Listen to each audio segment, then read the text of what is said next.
Thank you very much, Dave. Again, I'm Jack Armstrong. I have two franchises. One is called FranNet. FranNet's been around for over 30 years. I've been with them for quite a while. FranNet works with about 200 different franchise companies. We do a lot of research into them. We talk to at least 200. We talked out of 200 franchises. We talk to at least 15 of their franchisees.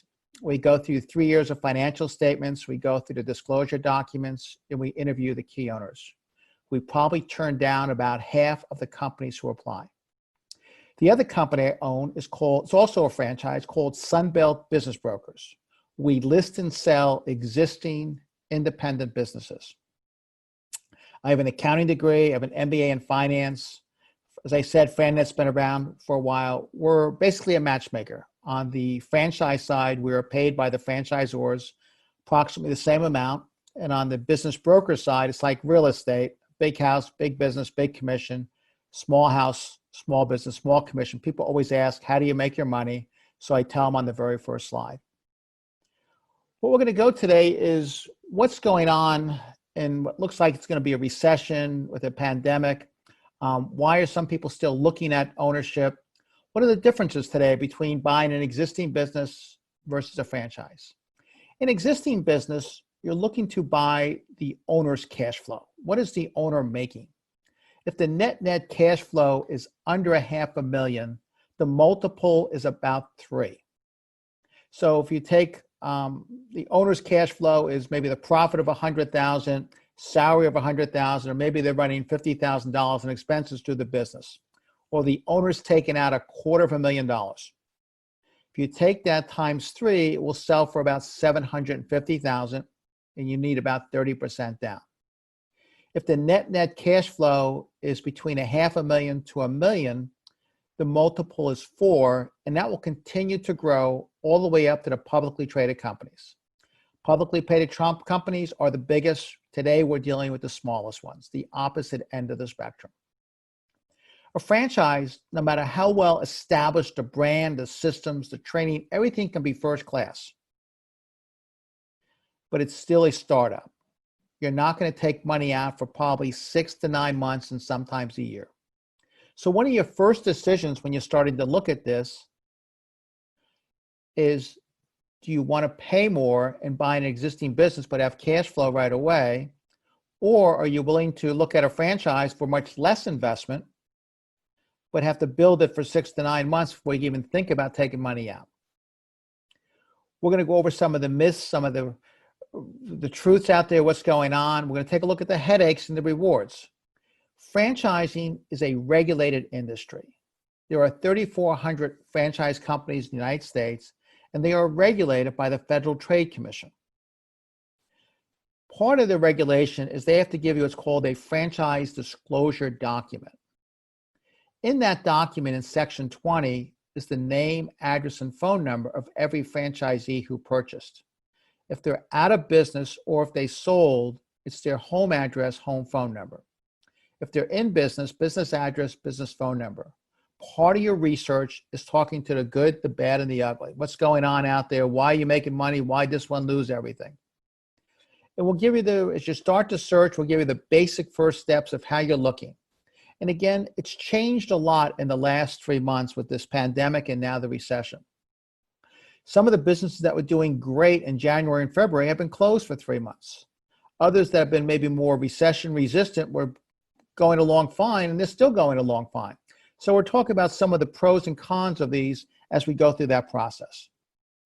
We generally start, when we first talk to people about this, is why are you thinking about it now? Give us the big picture. Would your life be better if you had your own business, or you can't handle stress? What's going on? What's happening? Why are you looking? We find there's a lot of reasons for this. Number one is control. We find that as people get closer to the age of 50, if they've been restructured a second time, there's concern that's going to happen more frequently as they get older. Second is financial security, and there are 3 parts to that. Number one is, what can I make? What can I take out of here? What can I afford to live on? Number 2 is, what can I sell this for someday? I couldn't sell my job, but I want to know if I can sell this business. And again, if we go back to the rule of three for the cash flow and give you an example. If we look at senior care, because of the aging demographics, senior care is growing very quickly. It's about 100 to 125,000 investment. The average one in their fifth year is doing $1.5 million and netting about 300,000. So if you go back to the rule of three, or 3 times 300,000, can I sell it for 900,000? Then that person who's doing the early stage research wants to talk to the people who sold in the last couple of years. What kind of price? What was the multiple? Who are the buyers? They want to know that there's an exit strategy before they get too far into their research. The third part of financial security is, do I need to be there full time? This is what we call semi-absentee. It was started about 30 years ago by the hair care industry. Gray clips, supercuts, sports clips, and the hair care franchises. The second group that got into this back in the early 2000s was the massage industry. Massage Envy, Hand and Stone, and the other ones. And then you got into the fitness with Club Pilates and kickboxing and yoga and all the ones out there. Lately, we've seen it in the beauty industry, waxing, eyebrows, etc. Semi-absentee up through February were doing very well. There were people in corporate who wanted a business on the side. Since the pandemic, these businesses have been closed. So we don't know how well they're going to come out of this. You know, if they have to do social distancing at 25 or 50% capacity, can they still make money? And that's a question that we don't know the answer to until we see them come out. Other things that people look for are flexibility and greater independence. If you take franchising and you divide it into 5 basic areas, food, retail, automotive is the old school. It's all about location, location, location. In the tri-state area, once you get into leasehold improvements, equipment, inventory, etc., you're generally looking at an investment of $250,000 and heading north. The other 2 areas are consumer service and business service. Location doesn't matter in the service industry. It's all about the demographics. Where are my customers? How do I reach them? We see the service industry, it's generally a 5-day-a-week business versus 7. The investment's generally in the $100,000 range, not $250,000.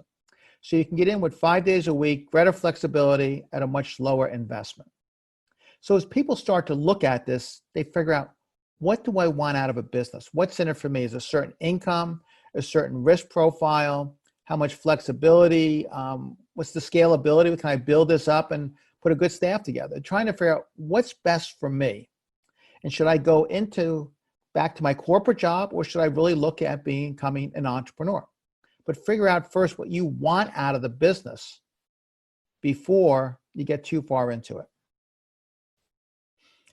Right now, there's a lot of concern out there about this economy. There's recessions out there.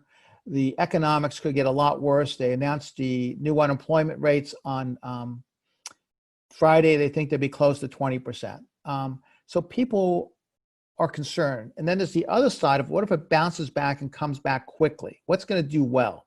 So I think what people are looking at is what can thrive in any kind of economy. What's going to do well if the economy goes down, but what can also do well if it bounces back quickly?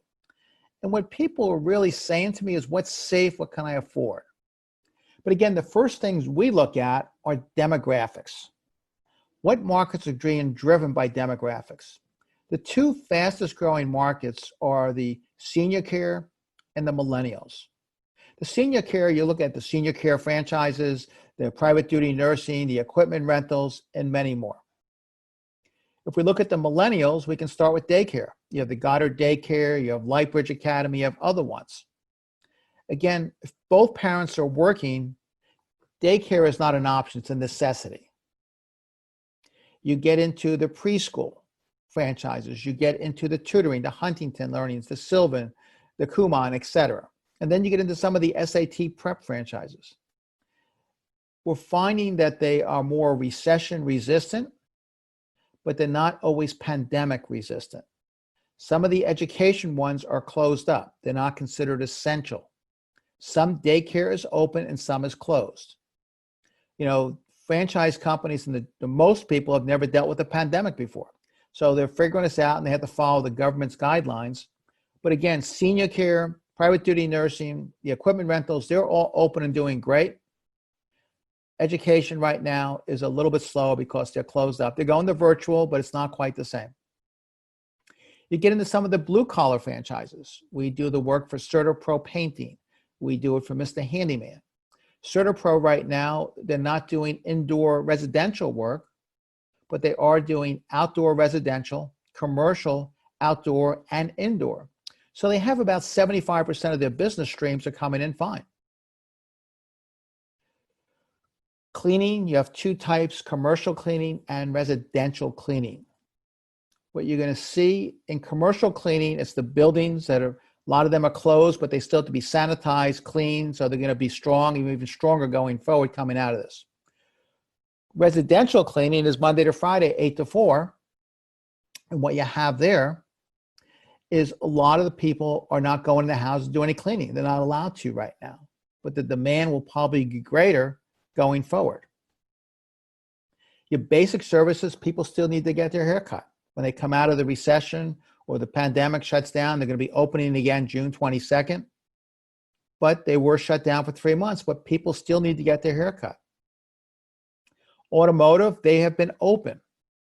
We do that mostly in repairs, Maaco, Meineke, AMCO, and some other ones that are out there. Damage restoration, also called insurance restoration.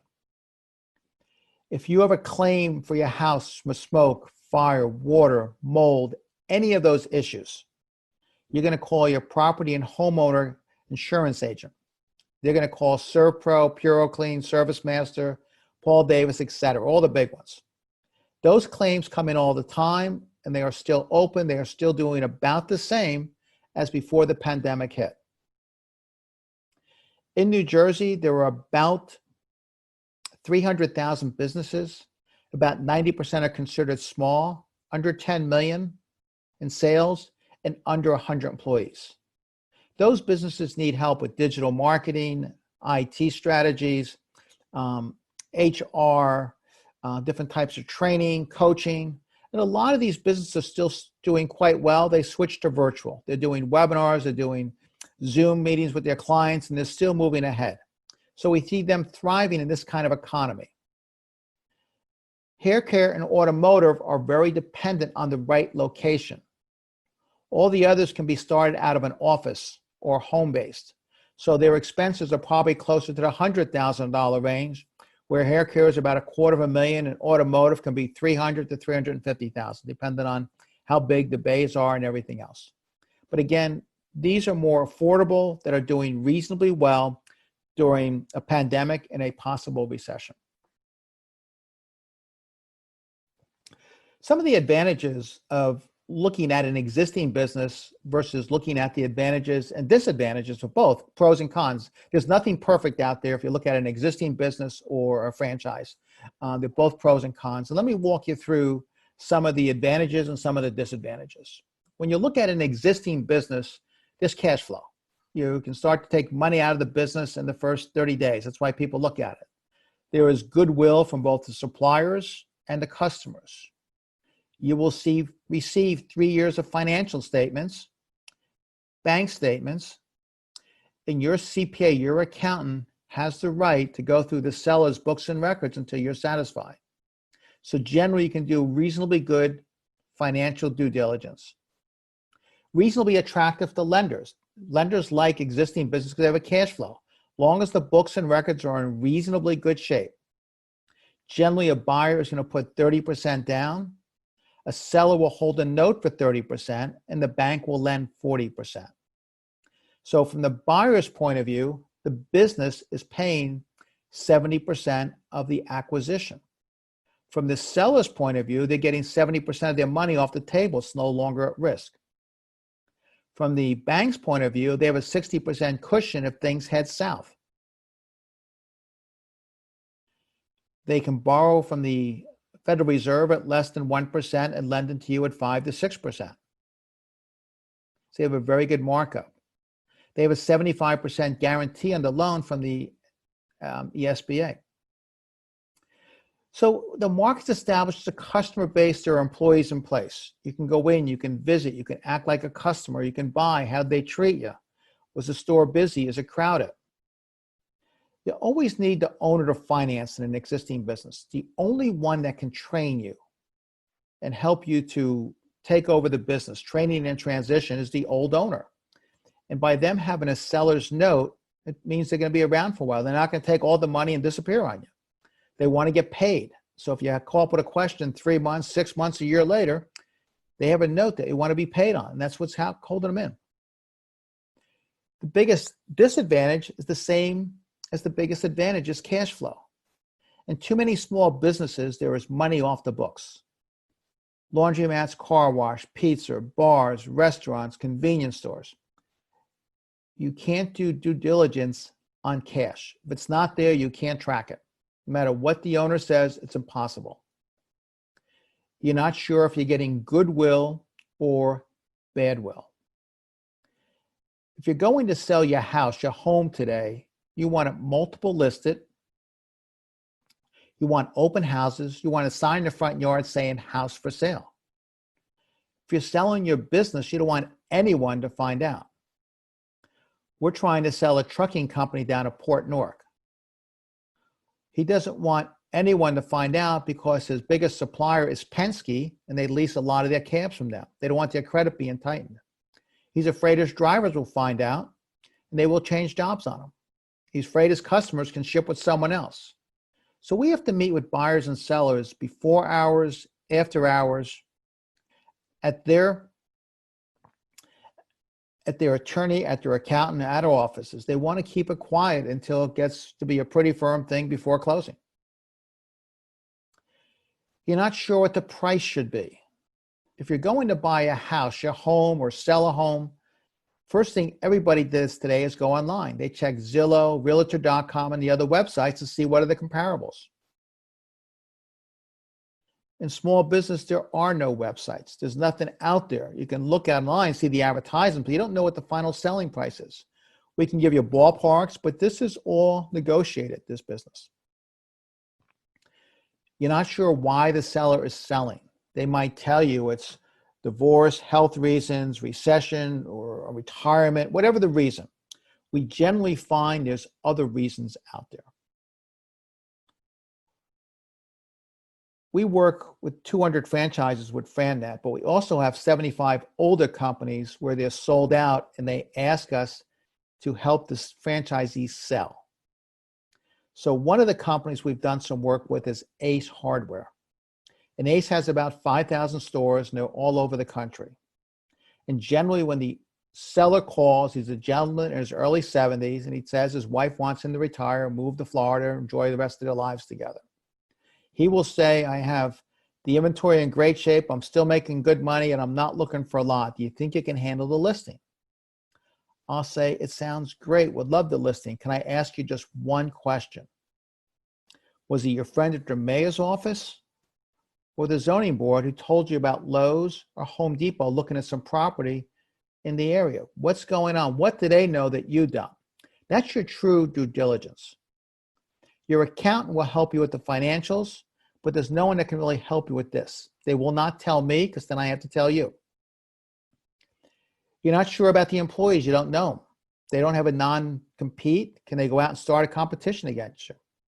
You finance 70% of this. The old owner probably had no debt. Your margins are a little bit tighter.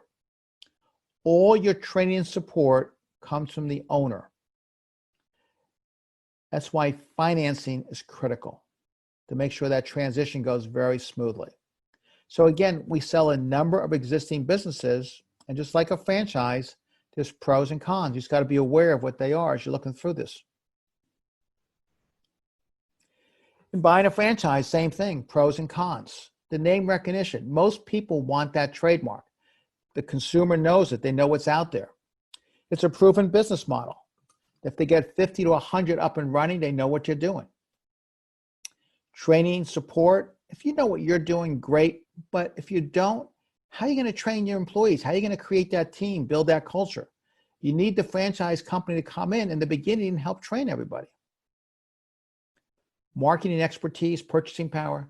you're paying them a royalty, a percentage of your gross sales. You're going to be asking yourself before you ever sign the contract, what am I getting for this? And each company is different, but they should have a good answer for you. If we use an example, ServPro, it's insurance restoration. They have a national sales force calling on the 38 large insurance companies, driving business to their franchisees, sending those leads down that need repairs to their franchisees. We work with Molly Maid's franchise. His social media marketing campaign generated 300,000 quality leads for their 700 franchisees last year. It's a lot of business. Lower failure rate. If you go back to the disclosure document in section 20, after the name and address of all the franchisees, there's a section for every state is listed, and by state for the last 3 years. How many franchises were open? How many have failed or closed? How many have sold? So you want to see a minimum of 90% success. If the franchise company can't prove to you a 90% track record, something's wrong.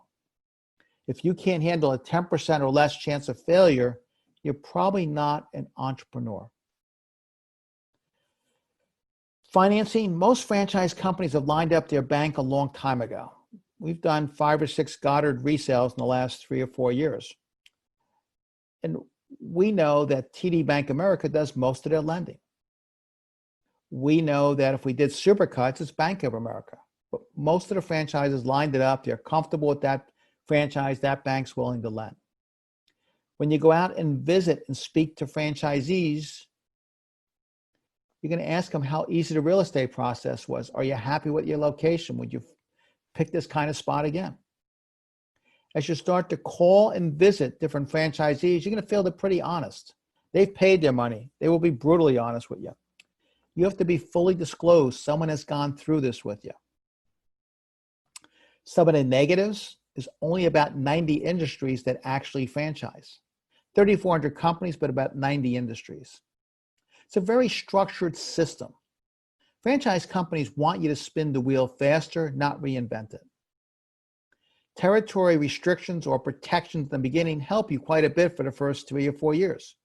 But as you build your business and you're starting to really grow, you can't go past your territory boundaries. You can't invade someone else's. So it could hurt your long-term growth. We sometimes work with people who look for second or third options on other territory so they can keep on growing and expanding. If you're going into the food business, you're only selling their products. You can't change the menu. But that food McDonald's has on the menu, that's what you're selling. Royalty payments are based on gross sales, and they're payable whether you're profitable or not. And again, in the first 6 to 9 months, sometimes up to a year, you're not taking much money out of here, if anything. Most of the money you make is going back into working capital, marketing dollars, etc., as you're trying to grow. Franchising is all about the distribution. They want to build the brand as quickly as possible. How do you become number one? What kind of marketing can we use to really drive the business for our franchisees? You're signing a license agreement to use their trademark and follow their systems. You're going to pay a one-time franchise fee up front between $30,000 and $40,000. You're going to pay ongoing royalties every month based on gross sales in the 5 to 6% range. There are some like McDonald's at 15% and UPS stores at 1 or 2%. But if you look at the average 90% in the middle, it's in that 5 to 6% range, most of the royalties. Franchising got started in the 18th century in Germany. They needed to move the beer.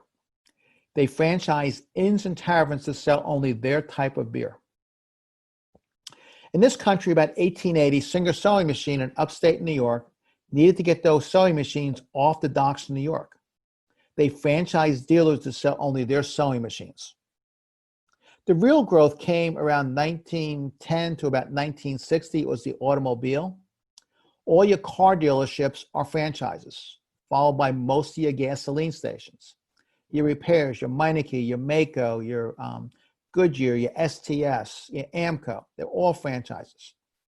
Then your car rentals, your Budget, your Avis, your Hertz, your Enterprise are all franchises at one time.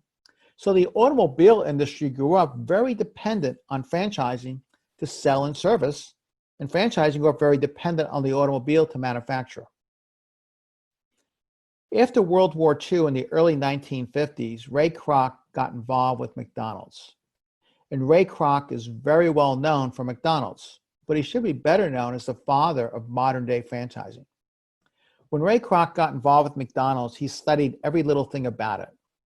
When do you clean a grease trap? How do you slice a tomato? What's a good location, morning side or afternoon side drive time? How do you hire 50 teenagers? When do you fire some? How big is the parking lot? What's the layout? And he documented everything at McDonald's University out in Illinois. But Ray Kroc said, I don't want any industry experience. Prior to Ray Kroc, the food, the hotel, and the automotive, you had to have industry experience before they'd sell you the franchise. Ray Kroc said, no, I want you to follow my process, my systems. He went after returning veterans from World War II, Korea, and corporate America. He wanted people who are used to a process and following a system. And Ray Kroc didn't want any experience. He didn't want you bringing bad habits into his system. He grew faster than anybody else. It took off and he exploded. He just did fabulous. He's still the biggest out there today. In the 1960s, 1967, Minnie Pearl was a famous actress on TV. And she licensed her name in 1967 to a group of promoters who were going to build Minnie Pearl's Fried Chicken. And these people went around the country 1967, 68, 69, into early 1970, selling Minnie Pearl's Fried Chicken. At the same time, down in Kentucky, you had a gentleman named Colonel Sanders, who was driving around the South in a station wagon, selling Kentucky Fried Chicken franchises out of the back of a station wagon. By 1970, this was going to be the Burger King McDonald's battle of chicken between Minnie Pearl and Colonel Sanders. Except the promoters or the backers of Minnie Pearl collected all the money, packed their bags, and moved to an island in the South Pacific and never heard from again. 168 of those people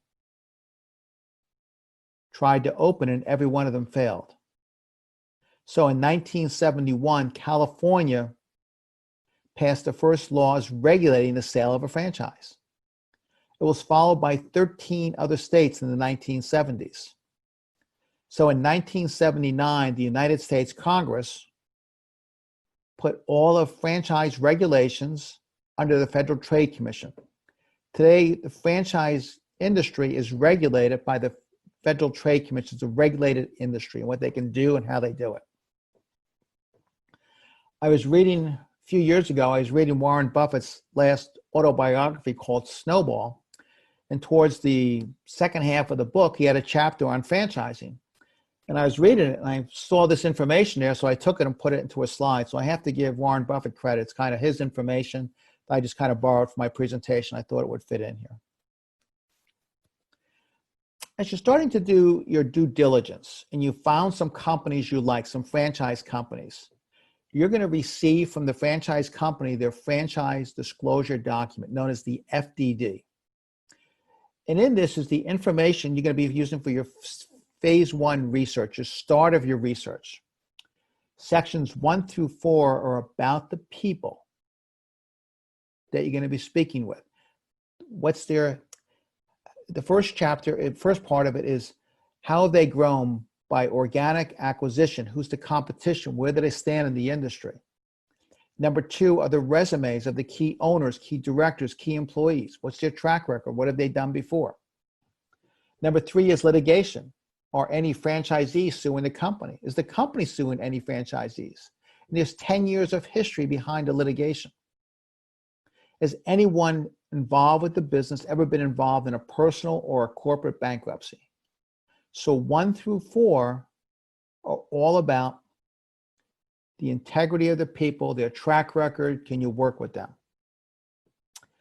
5, 6, and 7, it's all about the investment and where does the money go? When I said to you before, senior care is approximately 100 to 125,000, generally most people say, well, where does that money go? Who gets that? Now you're going to see and hear how much for marketing, how much for working capital. How long does that working capital take me? 3 months, 6 months, 9 months? How much is the franchise fee? How much for computers, software, training, etc.? So when they say our investment is approximately $100,000 or $200,000, in sections 5, 6, and 7, it breaks down where that money is going to be going to. In the contract, you're going to find out in section 9, what are your obligations under the contract? In section 11, what is the company's obligations towards you? In section 12, you're going to know the territory. What are the demographics? How does it look? How big is it? What do they base that territory on? In section 20, again, is the name, address, and phone number of every franchisee, the current ones and those who have left the system either by sale or by closure. You're going to have a list of all the people who left in the last beginning, but you're going to have the last phone number they last gave with the company. So as you start to dig into this and you're talking to current franchisees, the conversation is going to be a lot different with the pandemic and a recession looming than it was just 3 months ago. Going to be more questions. Are you open? Are you surviving? How are your sales compared to a year ago? What's the changes? How do you plan to rebuild back up again? The conversation has changed with the pandemic and a recession at the same time. These companies have gone through recessions. They have gone through the dot-com bust. They have gone through the Great Recession of 08, 09, 10. They've survived that. They have the track records. You're starting now to look at their financial statements. How strong is their balance sheet? What's their P&L look like? Can they get through this section? Are they going to be a good partner for me? What are they claiming the earnings claim is? What did the franchisees make a year ago? What are they showing for the first quarter this year or the second quarter? As you start to do your due diligence, what's changing because of the pandemic and the recession? You're going to look at their manager policy. Can I start to build something? Can I hire people? Can I do a second or a third territory? I don't want to buy a job. I want to make sure I can build something that long-term is not dependent on me. You get into some of the technical legal details. Can I renew this contract? Can I terminate it for whatever reason? Can I sell it or transfer it to someone else?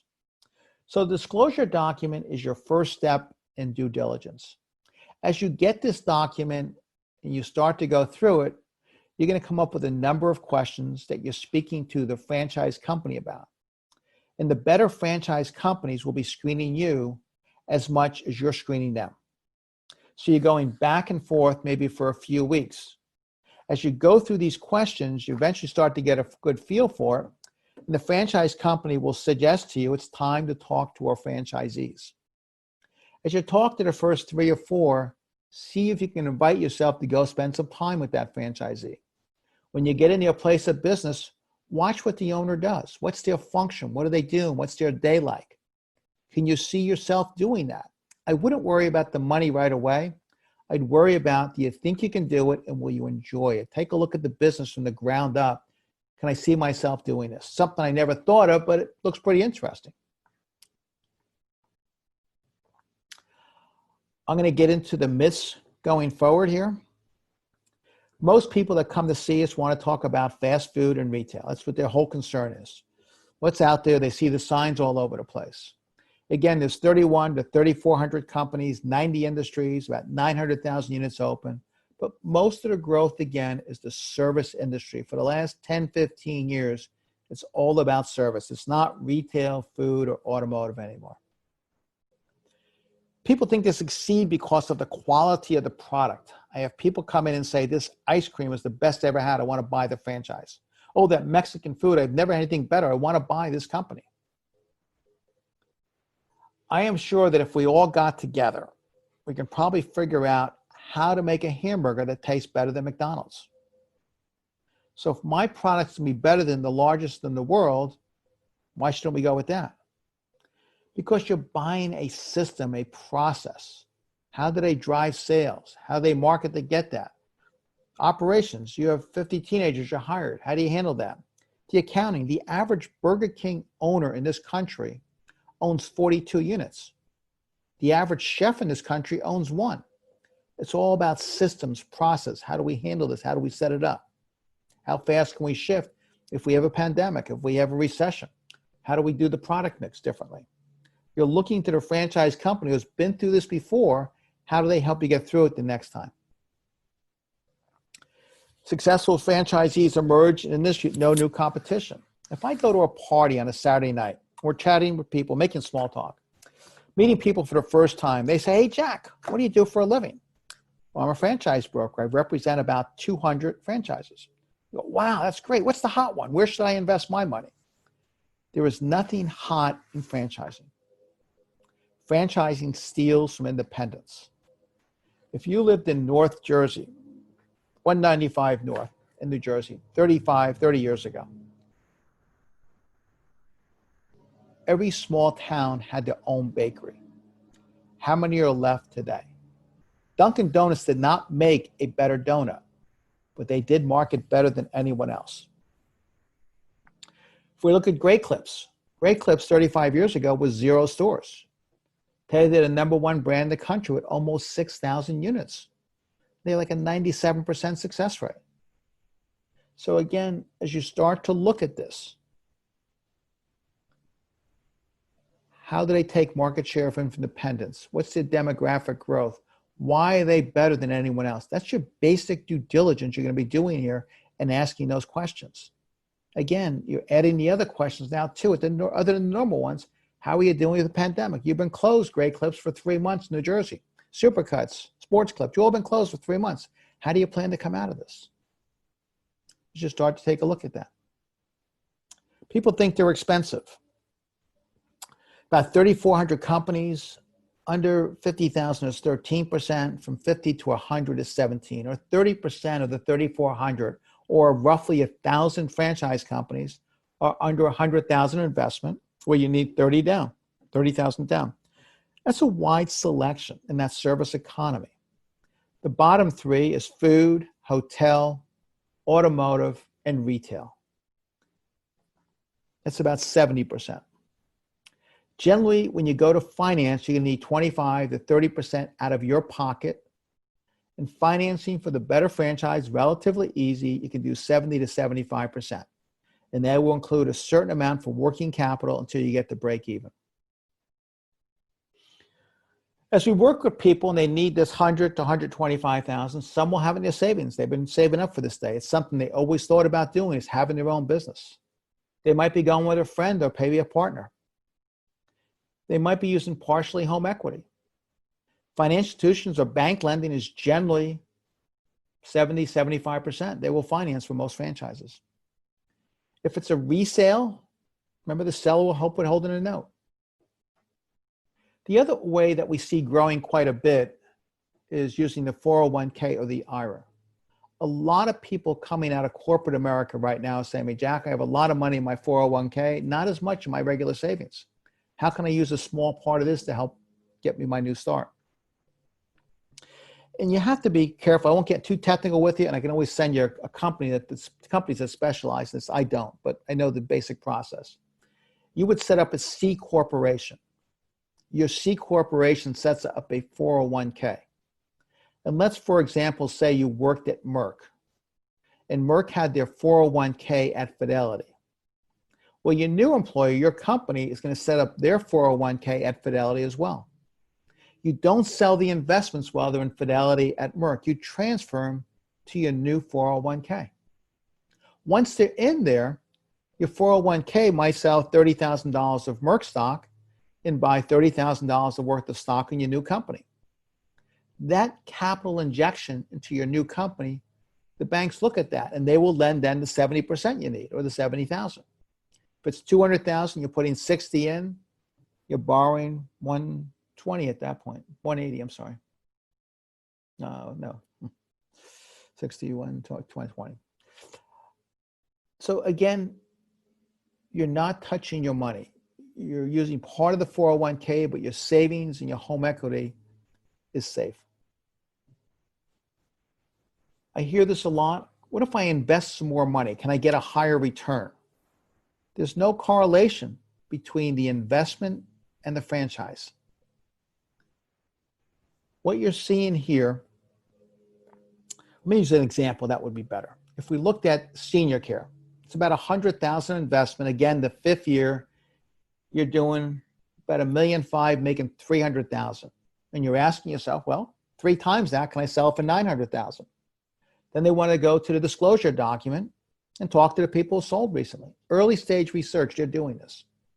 You compare that to a McDonald's, where it's $1 million investment, and in the same 5th year, you're still making the same $300,000. Still 30% on your money, but you got to put 10 times the amount at risk versus senior care. What if you want to do a second territory? Well, senior care might be another $50,000, working capital and some marketing dollars, more franchise fee.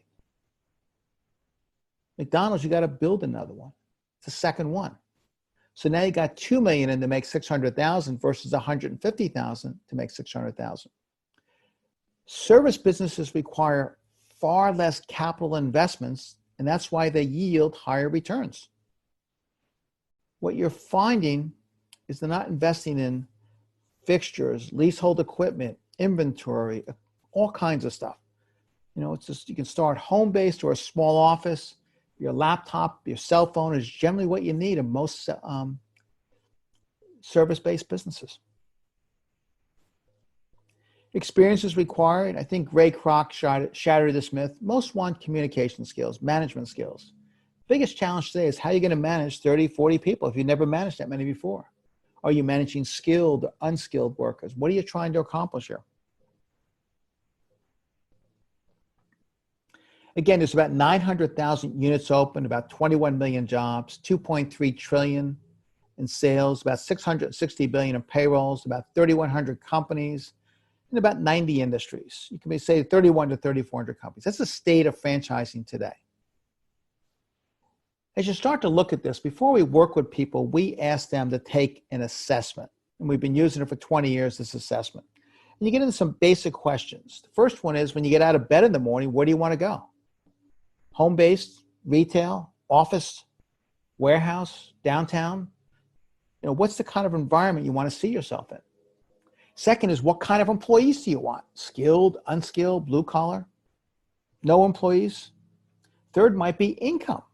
How soon do you take money out? How much? What do you want to be in 5 years? What's your break-even number? What do you have to keep living the way you are? You then get into the management style, the company, the franchise company. You want someone that's really strict. Everything's by the book, or they're more flexible. You know, food and children's education is very strict. Service-based digital marketing is very flexible. So again, what's that quality you want? How many days do you want to work? Food, retail, and auto is generally 7 days a week.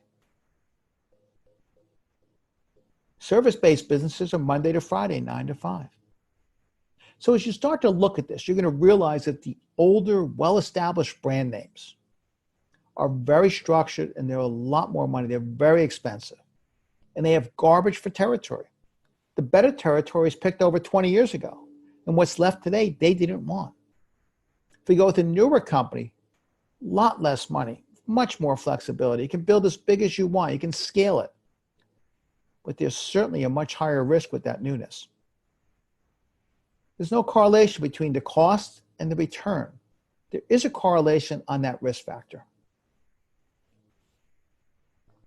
People are buying franchises because of the track record, their experience. If they have 100 open and running well, and you're number 101, they have most of that worked out already, versus you trying to do it yourself for the first time.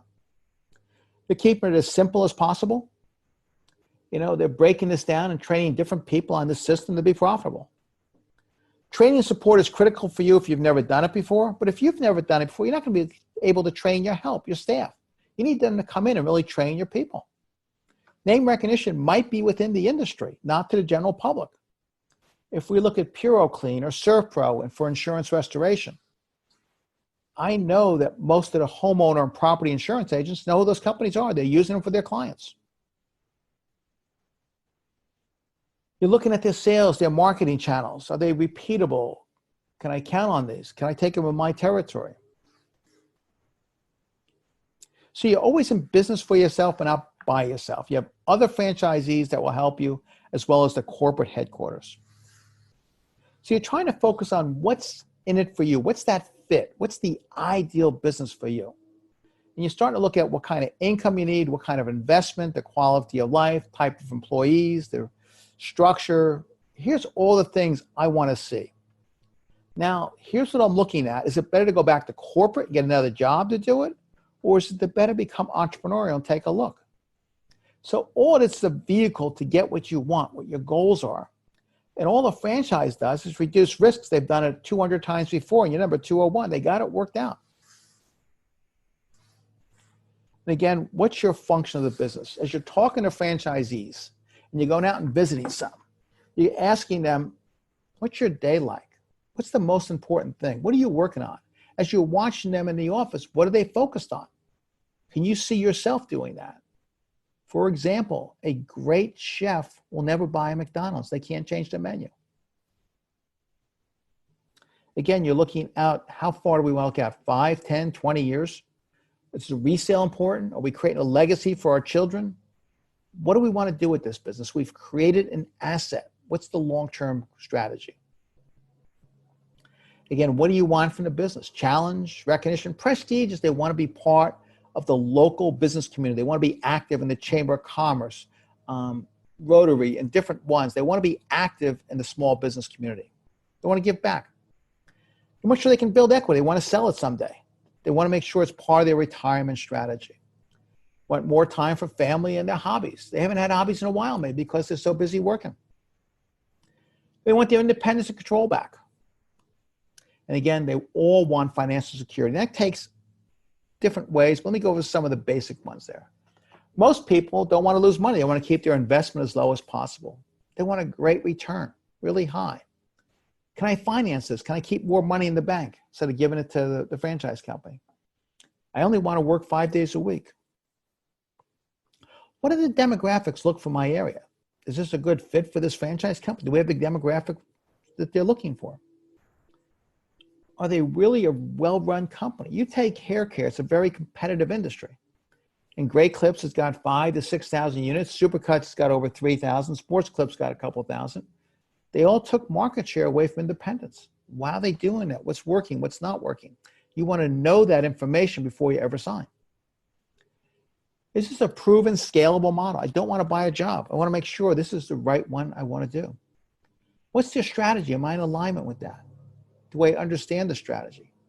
Long-term, do we have some stability? And you're going to add to this as you go forward. You might say, I don't want it outsourced to Asia. I don't want technology to replace me. I'm just doing 101 today. But as you get into this, you're going to have a lot more things you come up with that you want to see from the business. What's important to you? And again, they're coming to you. They're screening you as much as you're screening them. What are the sales? What are the management? What's customer service? You know, if you can't make a sales call in a pandemic, how do you survive? What else are they doing? Is it a marketing channel? Do you go to digital marketing to get it? What skills do you have? What can be transferred over? And again, it's all changed in the last 90 days with this pandemic and now a recession because of it. And again, you're looking at your model. What kind of employees do you want? Skilled, unskilled, blue collar, white collar? What is your cash investment? Are you comfortable borrowing on top of that? What's the environment you see yourself? Home-based, office, retail? Are we doing this semi-absentee or full-time? How big? How many units do we want? What kind of customers? Business owners or the general public? Are we comfortable with the service or do we need a product? Are we comfortable looking at newer ones or we want to focus on well-established, safer ones? How big do I want? You can have a million other items. I'm just doing 101 today. They're all basics. As we work with people, and we have them, they take this assessment, it's a 12-page report, we get it back, and we build what's called a business model. What are the objectives? What are the goals? And as people come in and we meet with them, we're trying to come up with at least 4 suggestions to start with. What franchisors are a fit? We'd like to look at them in different industries. What's important to them? What's the most important part? And as you begin your due diligence and your discovering process, you're going to find things you don't like about those companies. As you track it, you say, I didn't like these 3 things. We then say, how about we look at this? It doesn't have what you don't like. That's more of what you like. As we find out, let's keep fine-tuning this process. Eventually, in about 45 to 60 days, you get to a yes or no. About 70% of the people drop out now. About 30% go forward. In the next phase, you haven't signed anything yet, but you are hiring the franchise attorney. You are hiring the accounting firm. You are getting your bank loan pre-approved. So if you want to move forward, everything is ready. You get professional help to do it. So the first phase, business model to yes or no, no cost, no obligation, you're looking. Second phase, yes, no, to launch, you're going to put about $2,500 out into professional fees. The accountant, the CPA, probably a bank application to get everything wrapped up tight. Again, walking you through the research. You're going to talk to the franchisor. You're going to receive their franchise disclosure document and start to read and review that. Once you're done with that, you start to validate with franchisees. You're going to call and visit a number of them. If that goes well, what we encourage people is to get on a plane, or right now do a virtual discovery day and meet everybody. Marketing, operations, training, the CEO, what's their vision as you're going through it. If those 3 steps are good, then you're going to go to the next one. This is when you put the team together. You're going to work with your franchise attorney, your CPA firm. You're going to work with SCORE to help put your business plan together, make sure your financing's in place. You're going to work with the bank. You put your team together right now to say, before I sign, I want to make sure I'm aligning everything. You're going to take a step back and ask yourself some questions.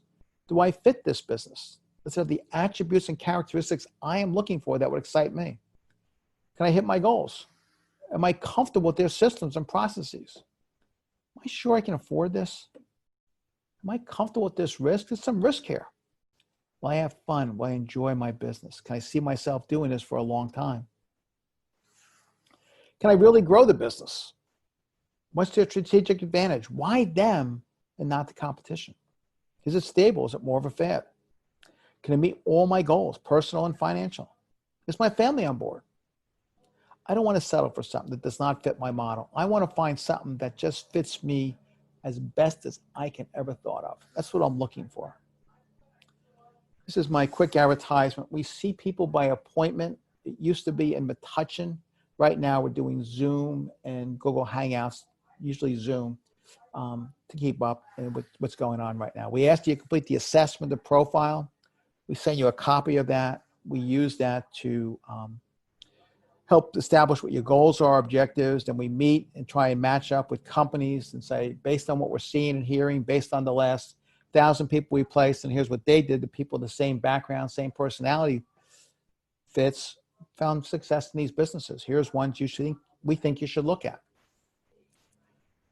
Here's my information, my contact. If you want a copy of this, you can email me at any time or call me and I will get you out a copy. If you want to connect on LinkedIn, that's down below too. So I thank you, and I'm going to turn it back over to Dave for this last part of it. And Dave, it's all yours, sir. I don't know if you're on mute or if you can hear me, but hopefully you can.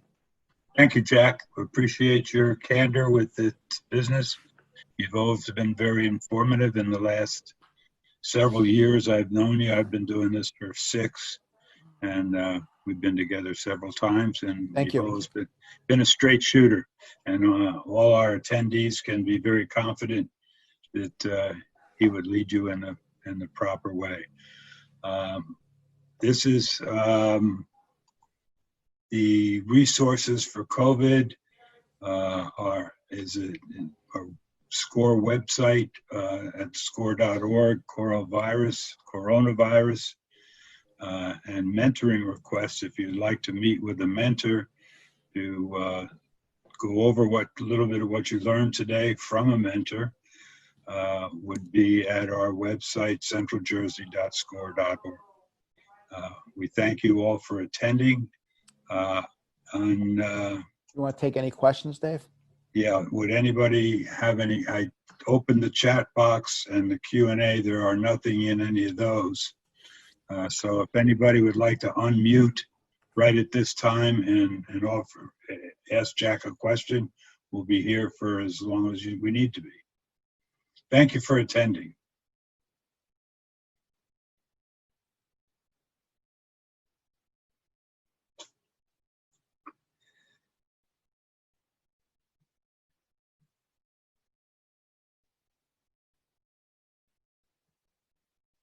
looks like we may have lost attendees. They may be going off, Jack. Don't see any. There's I one. have a question of Jack's fees. What do you charge, Jack? I think that's clear that the fees are paid by the franchise company. Jack, are you still there?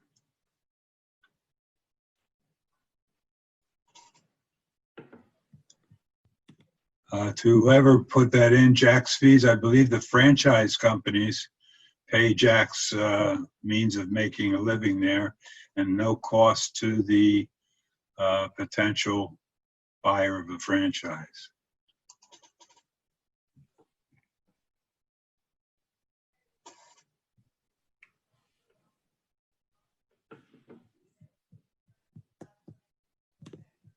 Okay, I think we're good, Dave. Okay, Jane, I can't tell who else is on. I don't see anybody else on, just you and I. I believe so. Harvey Levine is on. Hi, Harvey. How you doing, Harvey? I think that's it. So I'm going to end the meeting. Thank you very much. You're And welcome. we'll get, I'll have another webinar we need to set up. So when we have that one ready, I'll get in touch and just walk you through setting that up. That's a deal. Okay, thank you so much. I appreciate it. Jack did a good job. Oh, yeah, it always does, yeah. Yep. I haven't been to his before, but Yeah. it's good. Yeah. So, Okay, Jane, thanks. Have a good one. Bye. see ya.